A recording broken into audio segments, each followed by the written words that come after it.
Assalamualaikum warahmatullahi wabarakatuh. Jumpa lagi di channel Bu Guru Titik.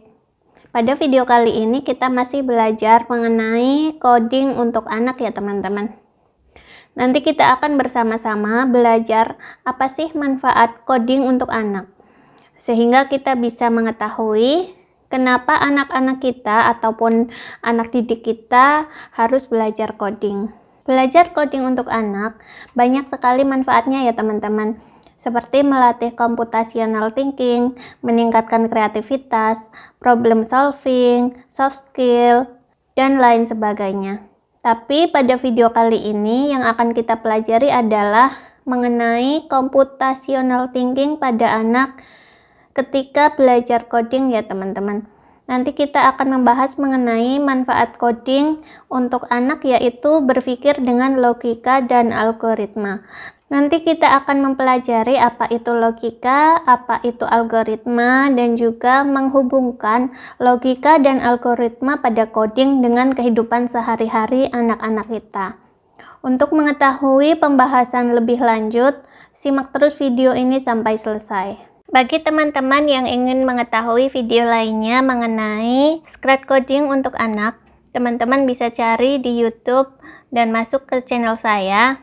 Di playlist ini ada playlist dengan nama Scratch Coding untuk anak. Di dalamnya ini ada banyak video tutorial mengenai aplikasi Scratch Coding untuk anak. Selain itu juga masih ada playlist lainnya ya teman-teman.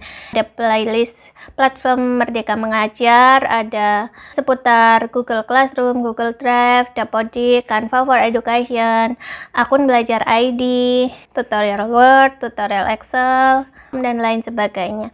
Dan bagi teman-teman yang belum subscribe channel saya, mari subscribe dan nyalakan tombol lonceng notifikasinya untuk mendapatkan notifikasi video terbaru dari saya. Seperti dalam prolog tadi, nanti kita akan mempelajari manfaat coding untuk anak, yaitu berpikir dengan logika dan algoritma. Manfaat belajar coding untuk anak itu sebenarnya banyak sekali ya teman-teman. Nanti yang akan kita pelajari adalah yaitu belajar menggunakan logika bagi anak dan juga poin anak-anak berpikir secara algoritma dan sistematis. Apa itu logika? Logika adalah cara berpikir manusia yang sesuai dengan nalar dan ilmu pengetahuan berdasarkan rangkaian prinsip dan aturan tertentu. Jadi nanti dengan belajar coding, anak-anak kita akan belajar menggunakan logika dalam berpikir ya teman-teman. Contoh untuk logika dalam berpikir adalah menggunakan logika aritmatika. Misalnya seperti ini. Jika 1 ditambah 1 adalah 2, maka 2 dikurangi 1 sama dengan 1. Jadi nanti anak-anak akan belajar berpikir menggunakan logika aritmatika.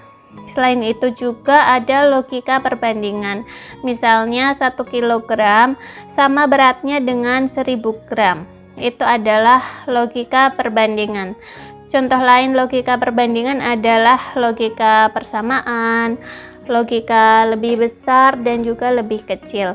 Misalkan 10 itu lebih besar daripada 1 dan min 1 itu lebih kecil daripada 1. Nanti anak-anak kita akan terlatih cara berpikir menggunakan logika perbandingan juga. Selain logika perbandingan juga ada logika benar salah ya teman-teman. Nanti anak-anak kita akan terlatih juga untuk berpikir menggunakan logika benar salah. Selain itu, manfaat belajar coding adalah berpikir secara algoritma. Algoritma merupakan sebuah urutan yang sistematis untuk menyelesaikan sebuah masalah atau mencapai tujuan tertentu dengan cara yang masuk akal atau logis. Jadi nanti anak-anak kita akan terlatih berpikir secara sistematis untuk menyelesaikan masalah ataupun untuk mencapai tujuan tertentu dengan cara yang masuk akal. Jadi hubungan algoritma dengan logika ini adalah ketika anak-anak berpikir secara algoritma, yaitu mencari urutan yang sistematis untuk menyelesaikan masalah atau mencapai tujuan, dia juga harus menggunakan logikanya, yaitu apakah urutan atau cara-cara itu masuk akal atau logis atau tidak. Contoh konsep algoritma yaitu seperti ini. Misalkan algoritma untuk menyalakan televisi. Pertama adalah hubungkan kabel daya televisi dengan stop kontak. Lalu langkah berikutnya adalah tekan tombol daya pada perangkat televisi. Dan ketiga adalah ambil remote control dan tekan tombol daya pada remote control. Dan yang terakhir adalah televisi siap digunakan. Jadi konsep algoritma itu seperti urutan cara-cara yang sistematis dan logis ya teman-teman.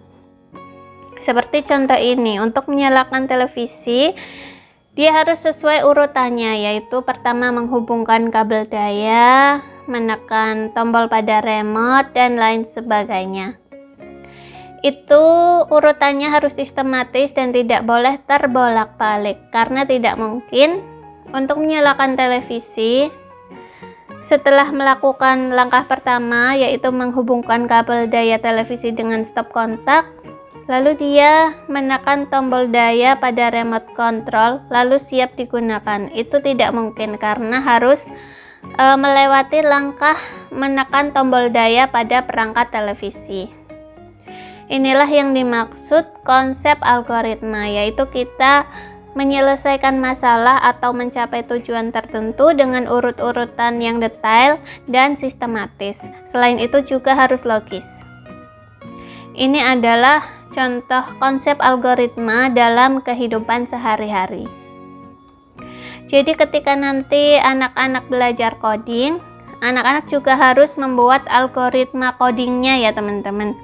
Misalkan ingin membuat coding game ataupun animasi, jadi dia harus membuat urutannya. Pertama adalah langkah start, kedua adalah langkah atau tahap apa, ketiga tahap apa, dan seterusnya. Nanti anak-anak kita akan terlatih membuat urutan-urutan algoritma yang sistematis. Dan coding bagi anak-anak pada dasarnya adalah membekali mereka untuk memiliki kemampuan berpikir yang terstruktur dan logis.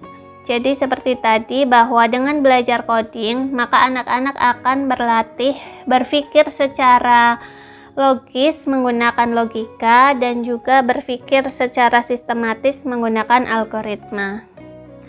Dan saat belajar coding, anak-anak dapat belajar memahami algoritma sederhana dan memecahkan masalah, sehingga ini dapat memberikan bekal yang bagus bagi anak-anak untuk mengembangkan kemampuannya di masa yang akan datang.